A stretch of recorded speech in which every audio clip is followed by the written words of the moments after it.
Timon of Athens. Short Shakespeare story. 400 years before the birth of Christ, a man lived in Athens whose generosity was not only great but absurd. He was very rich, but no worldly wealth was enough for a man who spent and gave like Timon. If anybody gave Timon a horse, he received from Timon 20 better horses.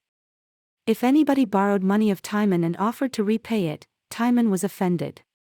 If a poet had written a poem and Timon had time to read it, he would be sure to buy it, and a painter had only to hold up his canvas in front of Timon to receive double its market price. Flavius, his steward, looked with dismay at his reckless mode of life. When Timon's house was full of noisy lords drinking and spilling costly wine, Flavius would sit in a cellar and cry. He would say to himself, "There are 10,000 candles burning in this house, and each of those singers braying in the concert room costs a poor man's yearly income a night," and he would remember a terrible thing said by Epaminondas, one of his master's friends, "Oh, what a number of men eat Timon, and Timon sees them not." Of course, Timon was much praised. A jeweler who sold him a diamond pretended that it was not quite perfect till Timon wore it. "You mend the jewel by wearing it," he said. Timon gave the diamond to a lord called Sempronius, and the lord exclaimed, "Oh, he's the very soul of bounty." "Timon is infinitely dear to me," said another lord, called Collis, to whom he gave a beautiful horse, and other Athenians paid him compliments as sweet. But when Epaminondas had listened to some of them, he said, "I'm going to knock out an honest Athenian's brains." "You will die for that," said Timon. "Then I shall die for doing nothing," said Epaminondas. And now you know what a joke was like 400 years before Christ. This Epaminondas was a frank despiser of mankind, but a healthy one, because he was not unhappy. In this mixed world, anyone with a number of acquaintances knows a person who talks bitterly of men, but does not shun them, and boasts that he is never deceived by their fine speeches, and is inwardly cheerful and proud. Epaminondas was a man like that. Timon, you will be surprised to hear, became much worse than Epaminondas, after the dawning of a day which we call quarter day. Quarter day is the day when bills pour in. The grocer, the butcher, and the baker are all thinking of their debtors on that day, and the wise man has saved enough money to be ready for them. But Timon had not, and he did not only owe money for food. He owed it for jewels and horses and furniture, and, worst of all, he owed it to money lenders, who expected him to pay twice as much as he had borrowed. Quarter day is a day when promises to pay are scorned, and on that day Timon was asked for a large sum of money. "Sell some land," he said to his steward. "You have no land," was the reply. "Nonsense. I had 100,000 acres, said Timon. "You could have spent the price of the world if you had possessed it," said Flavius. "Borrow some then," said Timon. "Try Ventidius." He thought of Ventidius because he had once got Ventidius out of prison by paying a creditor of this young man. Ventidius was now rich. Timon trusted in his gratitude. But not for all, so much did he owe. Servants were dispatched with requests for loans of money to several friends. One servant, Flaminius, went to Lucullus. When he was announced, Lucullus said, "A gift, I warrant. I dreamt of a silver jug and basin last night." Then, changing his tone, "How is that honorable, free-hearted, perfect gentleman, your master, eh?" "Well in health, sir," replied Flaminius. "And what have you got there under your cloak?" asked Lucullus, jovially. "Faith, sir, nothing but an empty box, which, on my master's behalf, I beg you to fill with money, sir." "Law! Law! Law!" said Lucullus, who could not pretend to mean, "Ha! Ha! Ha! Your master's one fault is that he is too fond of giving parties. I've warned him that it was expensive. Now, look here, Flaminius, you know this is no time to lend money without security, so suppose you act like a good boy and tell him that I was not at home. Here's 3 solidaires for yourself." "Back, wretched money," cried Flaminius, "to him who worships you." Others of Timon's friends were tried and found stingy. Amongst them was Sempronius. He said to Timon's servant, has he asked Ventidius? Ventidius is beholden to him. He refused. Well, have you asked Lucullus? He refused. A poor compliment to apply to me last of all, said Sempronius, in affected anger. If he had sent to me at first, I would gladly have lent him money, but I'm not going to be such a fool as to lend him any now. Your lordship makes a good villain, said the servant. When Timon found that his friends were so mean, he took advantage of a lull in his storm of creditors to invite Ventidius and company to a banquet. Flavius was horrified, but Ventidius and company were not in the least ashamed, and they assembled accordingly in Timon's house, and said to one another that their princely host had been jesting with them. I had to put off an important engagement in order to come here, said Lucullus, but who could refuse Timon? It was a real grief to me to be without ready money when he asked for some, said Sempronius. The same here, chimed in a third lord. Timon now appeared, and his guests vied with one another in apologies and compliments. Inwardly sneering, Timon was gracious to them all. In the banqueting ball was a table resplendent with covered dishes. Mouths watered. These summer friends loved good food. Be seated, worthy friends, said Timon. He then prayed aloud to the gods of Greece. Give each man enough, he said, for if you, who are our gods, were to borrow of men they would cease to adore you. Let men love the joint more than the host. Let every score of guests contain 20 villains. Bless my friends as much as they have blessed me. Uncover the dishes, dogs, and lap. The hungry lords were too much surprised by this speech to resent it. They thought Timon was unwell, and, although he had called them dogs, they uncovered the dishes. There was nothing in them but warm water. May you never see a better feast, wished Timon. I wash off the flatteries with which you plastered me and sprinkle you with your villainy. With these words he threw the water into his guests' faces, and then he pelted them with the dishes. Having thus ended the banquet, he went into an outhouse, seized a spade, and quitted Athens forever. His next dwelling was a cave near the sea.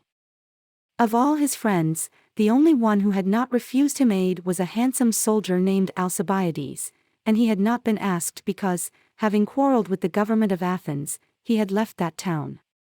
The thought that Alcibiades might have proved a true friend did not soften Timon's bitter feeling.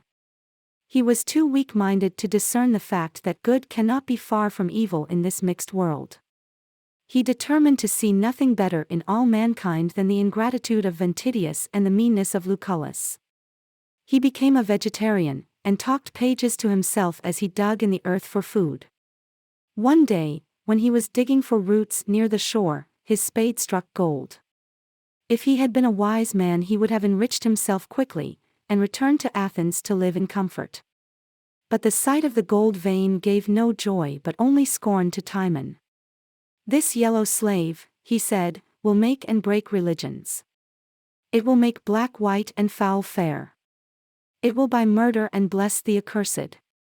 He was still ranting when Alcibiades, now an enemy of Athens, approached with his soldiers and 2 beautiful women who cared for nothing but pleasure.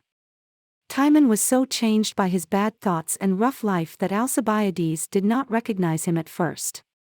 Who are you? He asked. A beast, as you are, was the reply. Alcibiades knew his voice, and offered him help and money.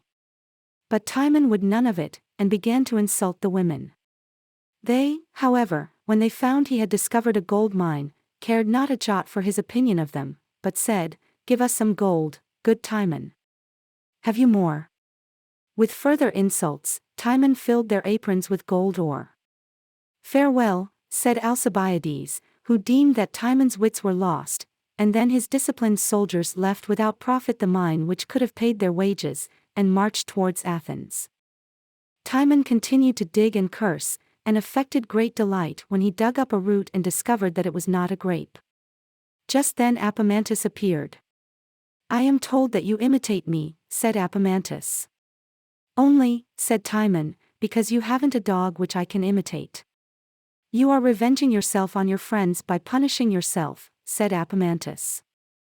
That is very silly, for they live just as comfortably as they ever did. I am sorry that a fool should imitate me.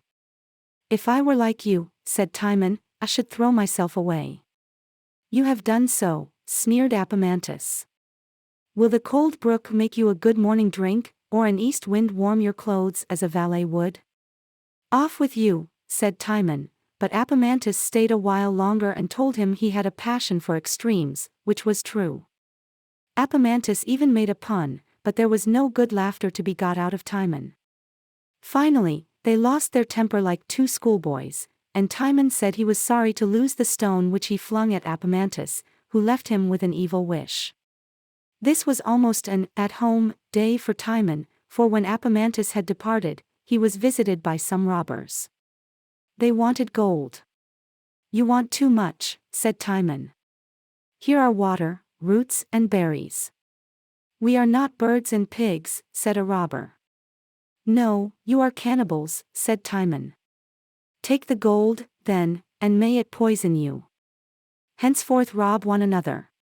He spoke so frightfully to them that, though they went away with full pockets, they almost repented of their trade. His last visitor on that day of visits was his good steward Flavius. My dearest master, cried he. Away. What are you? Said Timon. Have you forgotten me, sir? Asked Flavius, mournfully. I have forgotten all men, was the reply, and if you'll allow that you are a man, I have forgotten you. I was your honest servant, said Flavius. Nonsense. I never had an honest man about me, retorted Timon. Flavius began to cry. What? Shedding tears, said Timon. Come nearer, then. I will love you because you are a woman, and unlike men, who only weep when they laugh or beg. They talked a while, then Timon said, Yon gold is mine. I will make you rich, Flavius, if you promise me to live by yourself and hate mankind. I will make you very rich if you promise me that you will see the flesh slide off the beggar's bones before you feed him, and let the debtor die in jail before you pay his debt. Flavius simply said, Let me stay to comfort you, my master. If you dislike cursing, leave me, replied Timon, and he turned his back on Flavius, who went sadly back to Athens, too much accustomed to obedience to force his services upon his ailing master. The steward had accepted nothing, but a report got about that a mighty nugget of gold had been given him by his former master, and Timon therefore received more visitors. They were a painter and a poet, whom he had patronized in his prosperity. Hail, worthy Timon, said the poet. We heard with astonishment how your friends deserted you. No whips large enough for their backs. We have come, put in the painter, to offer our services. You've heard that I have gold, said Timon. There was a report, said the painter, blushing, but my friend and I did not come for that. Good honest men. Jeered Timon. All the same, you shall have plenty of gold if you will rid me of two villains. Name them, said his two visitors in one breath. Both of you, answered Timon. Giving the painter a whack with a big stick, he said, Put that into your palette and make money out of it. Then he gave a whack to the poet, and said, Make a poem out of that and get paid for it. There's gold for you. They hurriedly withdrew. Finally Timon was visited by two senators who, now that Athens was threatened by Alcibiades, desired to have on their side this bitter noble whose gold might help the foe. Forget your injuries, said the first senator. Athens offers you dignities whereby you may honorably live. Athens confesses that your merit was overlooked, and wishes to atone, and more than atone, for her forgetfulness, said the second senator. Worthy senators, replied Timon, in his grim way, I am almost weeping, you touch me so. All I need are the eyes of a woman and the heart of a fool. But the senators were patriots. They believed that this bitter man could save Athens, and they would not quarrel with him. Be our captain, they said, and lead Athens against Alcibiades, who threatens to destroy her. Let him destroy the Athenians too, for all I care, said Timon, and seeing an evil despair in his face, they left him. The senators returned to Athens, and soon afterwards trumpets were blown before its walls. Upon the walls they stood and listened to Alcibiades, who told them that wrongdoers should quake in their easy chairs. They looked at his confident army, and were convinced that Athens must yield if he assaulted it, therefore they used the voice that strikes deeper than arrows. "These walls of ours were built by the hands of men who never wronged you, Alcibiades," said the first senator. "Enter," said the second senator, "and slay every 10th man, if your revenge needs human flesh." "Spare the cradle," said the first senator. "I ask only justice," said Alcibiades. "If you admit my army, I will inflict the penalty of your own laws upon any soldier who breaks them." At that moment a soldier approached Alcibiades, and said, "My noble general, Timon is dead." He handed Alcibiades a sheet of wax, saying, "He is buried by the sea, on the beach, and over his grave is a stone with letters on it which I cannot read, and therefore I have impressed them on wax." Alcibiades read from the sheet of wax this couplet: "Here lie I, Timon, who, alive, all living men did hate. Pass by and say your worst, but pass, and stay not here your gate." "Dead, then, is noble Timon," said Alcibiades, "and be entered Athens with an olive branch instead of a sword." So it was one of Timon's friends who was generous in a greater matter than Timon's need, yet are the sorrow and rage of Timon remembered as a warning lest another ingratitude should arise to turn love into hate.